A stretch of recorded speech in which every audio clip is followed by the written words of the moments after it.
Perkenalkan, aku Ica Sri Mulyani dengan NPM 233402020 dari Program Studi Manajemen Universitas Siliwangi. Halo, di sini aku akan membahas mengenai perencanaan agregat. Nah, kenapa sih perencanaan agregat ini sangat penting di bidang industri? Bisnis garmen, permintaan pasar seringkali naik turun tergantung musim. Misalnya tuh saat musim Ramadan, saat Idul Fitri, saat ajaran baru, atau akhir tahun. Permintaan ini bisa melonjak sangat tajam. Tapi di bulan-bulan biasa justru bisa sepi. Nah, kalau perusahaan tidak punya rencana yang matang, bisa terjadi masalah besar. Misalnya tuh produksi kewalahan, biaya membengkak, karyawan stres karena lembur, terus pengiriman terlambat, dan akhirnya pelanggan bisa pindah ke kompetitor. Oke, contohnya nih, Garmen Tasik Style ini misalnya pernah mendapatkan pesanan dari 5 sekolah sekaligus, tapi karena tidak siap, 3 diantaranya membatalkan pesanan. Nah, inilah pentingnya perencanaan agregat. Sederhananya, ini adalah perencanaan produksi jangka menengah sekitar 3-18 bulan yang membantu perusahaan menyeimbangkan kapasitas produksi dengan kebutuhan pasar. Ibaratnya seperti Google Maps. Nah, kita itu bisa atur rute terbaik agar tidak tersesat di jalan. Kalau tidak ada perencanaan agregat, perusahaan ibarat jalan di tol dengan mata tertutup. Hal ini sangat berbahaya.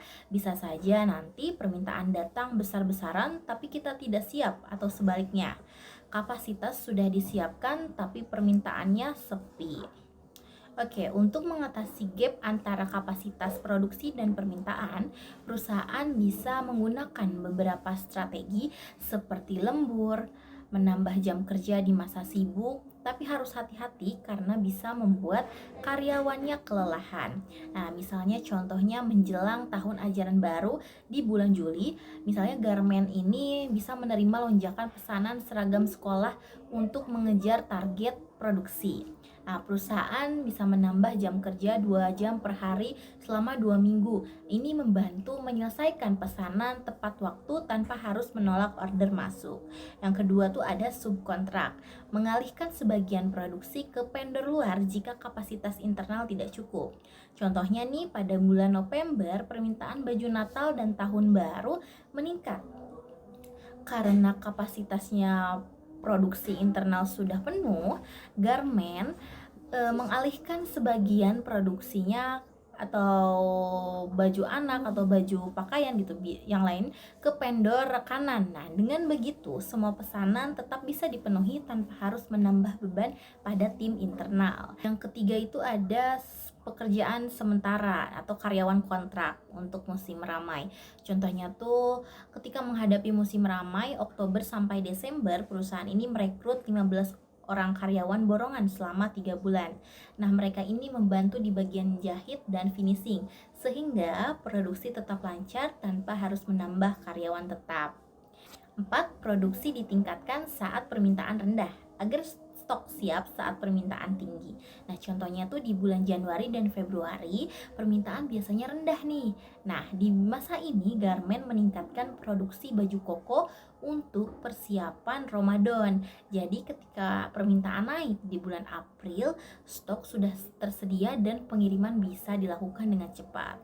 Nah, manfaat dari perencanaan agregat ini sangat besar. Produksi jadi stabil, biaya lebih terkendali, pelanggan puas, dan karyawan pun bekerja lebih nyaman. Perencanaan agregat ini bukan hanya soal angka, ini adalah cara perusahaan untuk bertahan dan unggul dalam persaingan. Perusahaan yang sukses bukan yang reaktif, tapi yang sudah siap sebelum masalah datang. Sekian dari saya, semoga apa yang bisa saya sampaikan bisa bermanfaat untuk kita semua, wabil khusus untuk saya yang memaparkannya. Terima kasih. Wassalamualaikum warahmatullahi wabarakatuh.